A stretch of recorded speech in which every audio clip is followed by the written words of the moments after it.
What's up, everyone? Welcome to this day in Phillies sports history for May 4th, 2024. I'm your host, Jim Montgomery. May the 4th be with you for all of the Star Wars fans out there. I happen to not be one of them. Nothing against the Star Wars people before you guys start getting all up in your feels and start coming at me.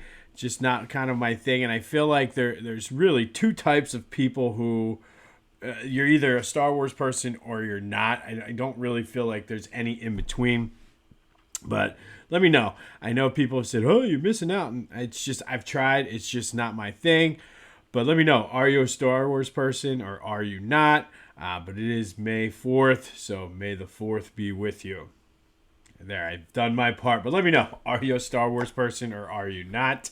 Just never got into them. But... I digress. As always, let's start with our recap of the question of the day on a Saturday morning. And lots of people had lots of opinions on this one. I asked you, what are the Sixers' needs heading into the offseason? And with 31% of the vote, a third scorer was the top option. A lot of people said extending Maxey.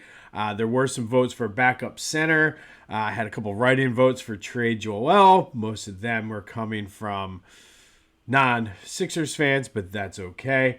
A couple good ones that I did see, and I think you could kind of combine some of these together. The most intriguing one I had came in, and it was a rebounder with a dog mentality.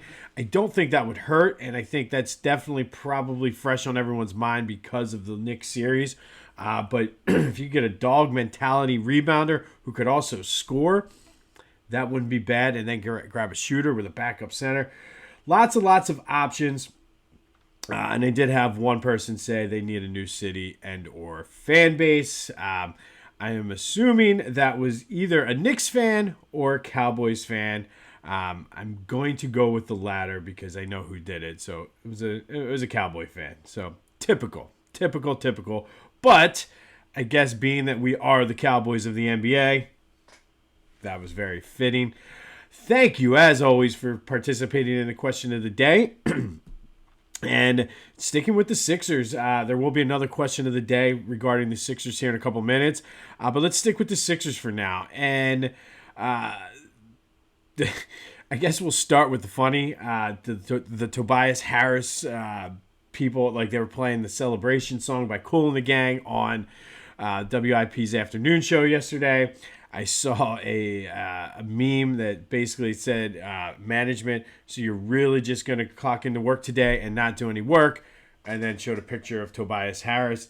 Lots of fun, but his contract will be gone off of the books, and I, for one, am ecstatic about it. But Ike Reese went on a rant yesterday, and I kind of want to respond to it because I don't think he has it 100% right. He went off and saying, oh, we're giving this team a pass. We've gotten soft. The Sixers were favored in that series, and here we are taking away moral victories and this, that, and the other. And we're congratulating Joe for showing up and playing hard even though they lost. And I think Ike's right to be upset. But I think he's upset because he's given them a pass so many times before. And I'm definitely upset about it. And I think, though, we talked a lot about this with the Flyer season and how your expectations change. And I think going into this series with the Knicks, yes, I think we all hoped that they would win. But I think in reality, we knew that team was, even if they beat the Knicks, they weren't going to beat the Pacers. And not the way that the team is constructed. And I think you look at what happened at the trade deadline. Joe was already out and had his surgery at that point. And Daryl Morey kind of punted on this season. So anything we got from them was a bonus. I think for the most part, the front office's mentality, especially at the trade deadline, was let's get a guy like Buddy Hield in and see what he can do. Let's bring some of these guys in to see what we have moving forward for next year. And I feel that the front office punted on this season. So anything we got was ultimately a bonus. And yeah, I'm pissed. It's the same old shit every year with this team. But I think this is different because of what I saw on the court. Joe didn't hide. Joe didn't disappear. Joe didn't throw his teammates under the bus. He didn't throw Ben Simmons under the bus. He didn't say it was me and James out there with nobody else. He didn't do those things. He didn't have excuses. He flat out said, I need to be better. And look, we know what he went through. I mean, it's well documented. I think that's the missing piece, Ike. I think that's what you're missing here, is because the way this team was constructed, I don't care if they were favored or not, the way this team was constructed, they were not going to make a deep run. If they would have won, and let's say they went up to New York today, Game 7, and beat them, there's no way they're beating the Pacers then in a 7-game series. And even if they would have beaten the Pacers, they weren't getting past Boston. So it's not like this team was going to win the championship. The front office basically said, we're in for next year. And I think if you got to look at it through that lens and look at the big picture and see where we're heading. And again, I think because like you were so giving passes here and there and agreeing with Joe and making excuses and this, that, and the other, I think that's why you're pissed. I'm not as pissed about this year as I was last year because my expectations changed. If Joe didn't get hurt and then they did this, maybe we're having a different conversation. But expectations can and should change as the season goes. I think, like I said, with the Flyers, disappointing end to that season. It doesn't matter what the expectations were going into the season. They were playing and they choked. And I think with this Sixers team, the front office basically punted on it. So what I'm taking away from this and moving forward is you have Tyrese Maxey, who could be a killer.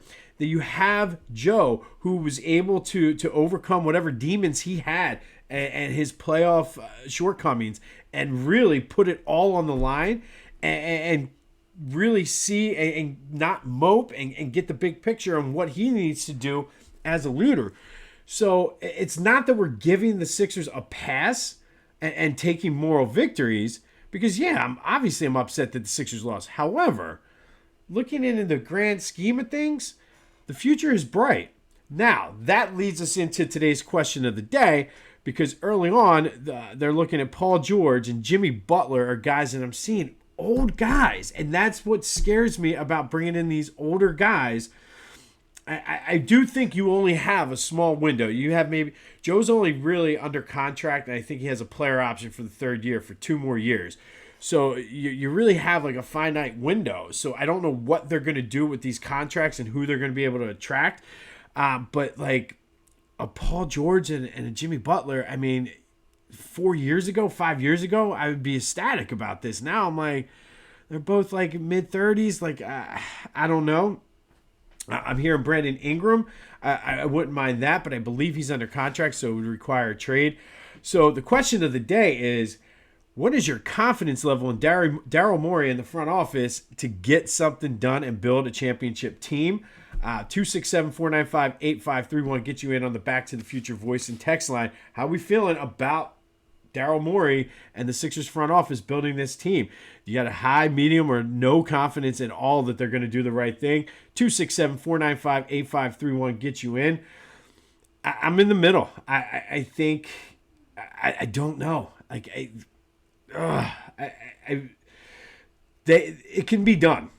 Put it that way. With who's available and what they do, it's just a matter of finding those right pieces. And I would love to get somebody in here that has won, that knows the grind and is able to really, once they do get past the first round and even into the second round, they can get them into the Eastern Conference Championship and then beyond. But let me know what we're thinking. How confident are you in the Sixers front office of turning this thing around and getting a winner? 267-495-8531 get you in on the Back to the Future text line. And again, I like Ike. I just think he was off base with his rant.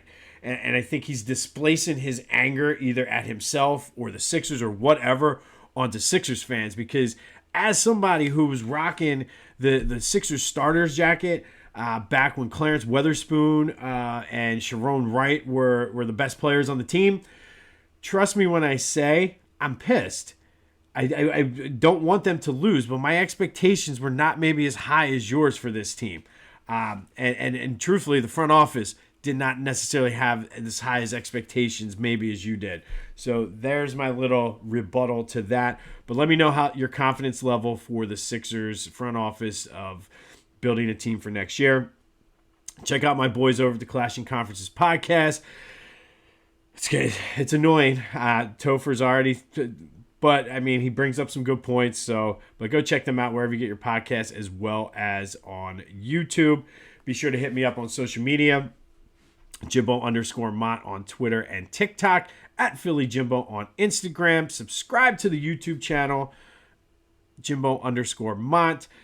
Tell your friends, tell your family, tell your enemies, your neighbors, whoever. Tell the parents that you're sitting with at baseball and softball today, or soccer, whatever you got going on. Let's spread this thing. If you want information on the Philadelphia Sports Hall of Fame induction class, the link is in the description. I fixed it from yesterday. It was a broken link, but now everything is there. You can buy tickets, and if you're interested in being a sponsor or donating something for the auction, hit me up with that as well. All right, it is Derby Day, and there is a little bit of a Philly connection in the Derby. Jason Worth has a horse, Dornach. He was going off in the first post position. Right before I came on to record this, he was at 21-1. I will be putting a few dollars on him. He has a chance, so it should be interesting, and an interesting spot for him. Hopefully, if he was not at the first mile or the first post, I think he might have a better shot. But Kentucky Derby is always fun to watch, so we'll be putting a little bit on Dornach.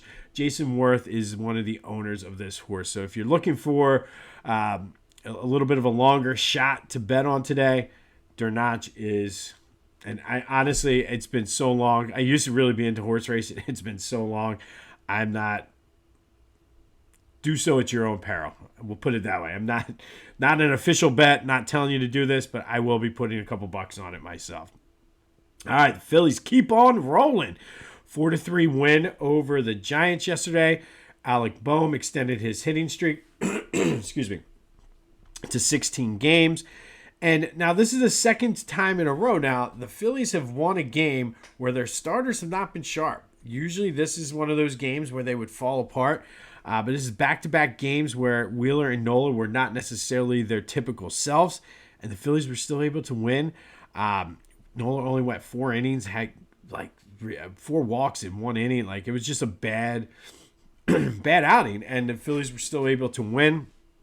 They're currently now in first place by a half game over the Braves. They lead the majors in wins, and things are looking good in Philly. And we haven't even gotten to hitting season yet, as Charlie used to say. It was good to see Pat Burrell back at Citizens Bank Park as the hitting coach for the Giants. I saw a lot of people saying, hide your kids, hide your wife. If you know, you know. The game was on Apple, and I didn't realize until this morning that you were able to flip to Fransky and LA. Would have been nice to know during the game, but next time they're on Apple, I guess there's a button that you can flip and not have to hear the national broadcast. But good win for the Phils. They're back at it this afternoon. And Philly Goat has done it again. Phillies will be playing the Mets June 8th and 9th over in London. If you are going, Philly Goat has you covered, and you still have time if you order now to have it before you go over to London. Their limited edition London Series collection, and some of these shirts are phenomenal. The Founding Father with the Fanatic with the powdered wig on is amazing. I'm going to get that shirt just because it's awesome. The British Blue 13 Colony lead shirt. Ben Franklin with Go Phillies, England Sucks. Among others. Go check it out. Brian and the team over at Philly Goat has done it again. The limited edition London Series collection. Go check it out. Get it especially if you're going over to London. The Founding Father one is A+. And then the British Blue 13 Colony lead. Every time I see that shirt, I laugh. So go to phillygoat.com. Check out their limited edition London Series collection. Among all the other things, it's like they always got something that you need.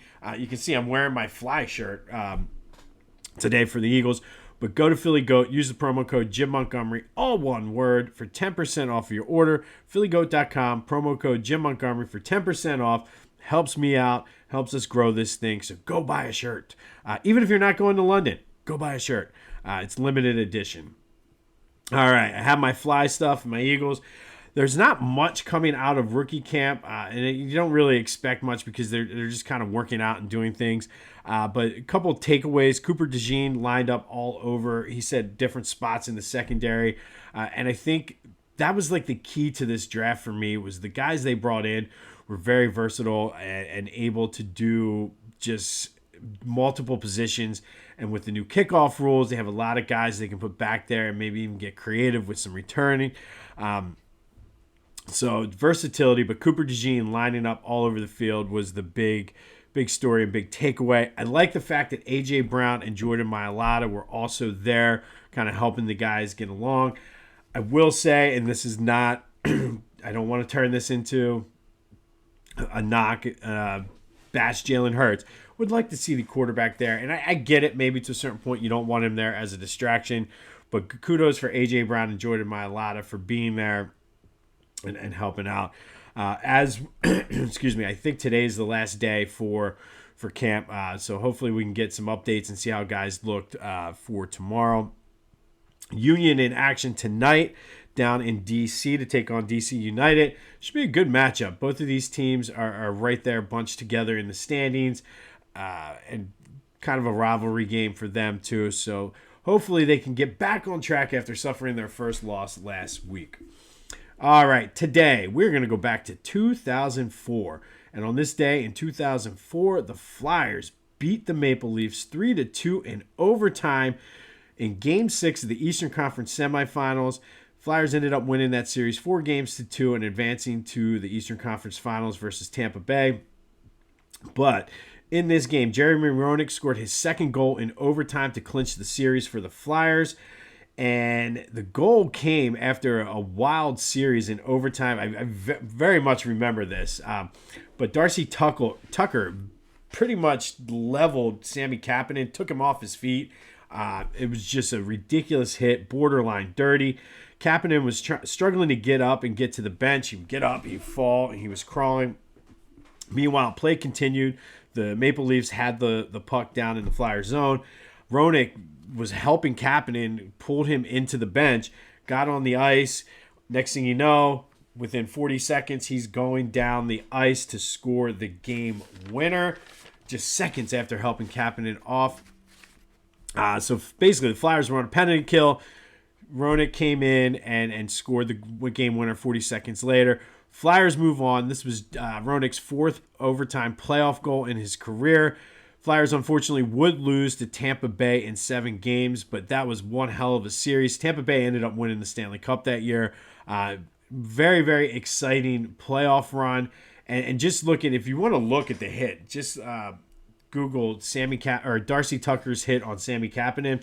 And, I mean, I don't think that those types of hits would fly today. Like, they would have stopped play, but it was because the Flyers didn't have control of the puck. It's why they didn't stop play, but it ultimately helped the Flyers out because Roenick was late getting onto the ice and was able to come down, grab the puck, go on the break to win it. But on this day in 2004, Flyers beat the Maple Leafs 3-2 in overtime to win Game 6 and clinch a spot in the Eastern Conference Finals to take on eventual Stanley Cup champion, the Tampa Bay Lightning.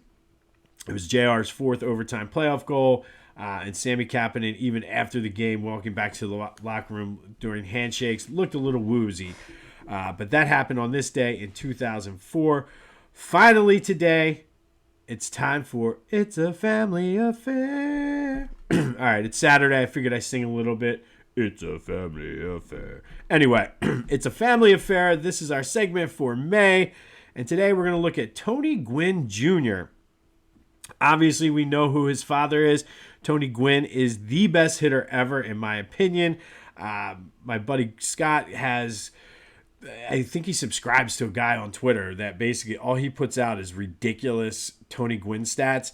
And the stats are just amazing. Just the dude never struck out, never this. Like, it's just insane. And, like, never ceases to amaze me the stats that Tony Gwynn has, and the fact that he just keeps coming. It's very similar to like when we do this day in Wilt Chamberlain history. You could do a this day in Tony Gwynn history and not run out of things to say. But I digress. Tony Gwynn Jr., meanwhile, played only 1 year in Philly, and that was in 2014. He was one of the guys off the bench, but a very, very just classy guy, hard worker. And I'm going to go on a little... My favorite memory of Tony Gwynn Jr. was, and this is like a proud Philly fan moment here, so I'm going to go with this. After Tony Gwynn had passed away, in his first game back, Tony Gwynn Jr. came in as a pinch hitter in the eighth inning of a game against the Marlins, and the crowd gave him a standing ovation, and it was just a classy move by Philly fans, classy move by the umpire who cleaned off the plate even though it really wasn't dirty, and even the catcher for, I think it was Saltalamacchia for the Marlins, went out to the mound to allow the fans to get, it was just a very, very cool moment, but that very classy because people always say, Philly fans this, Philly fans that. No, Philly fans are classy, and it's just a very classy move to give him an ovation, unlike those scumbags from New York, but I digress.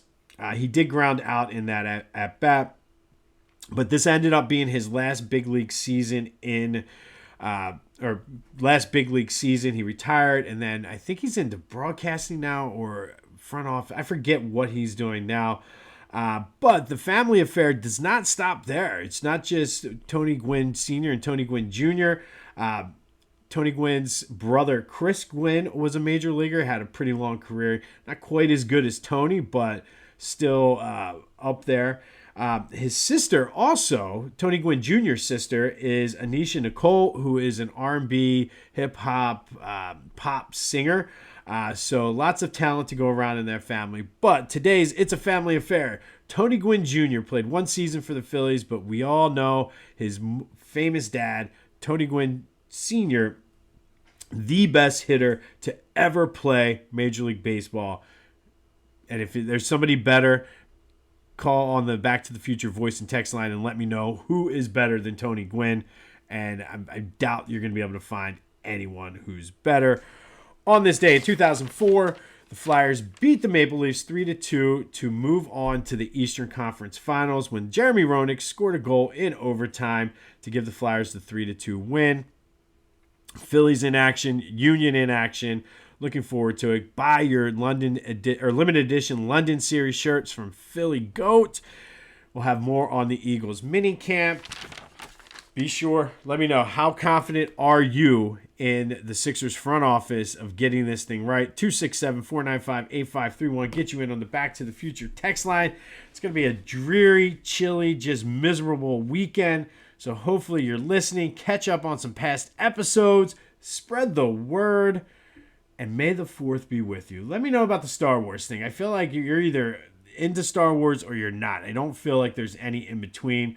I happen to be one of those ones who's not, but I'd be remiss if I did not mention May the 4th be with you on May 4th. So let me know your thoughts on Star Wars. Am I crazy? Am I the crazy one for not being into Star Wars? That just may be. This has been This Day in Philly Sports History. I'm Jim Montgomery. Go have yourselves a Saturday. And until next time, I'll see you when I see you.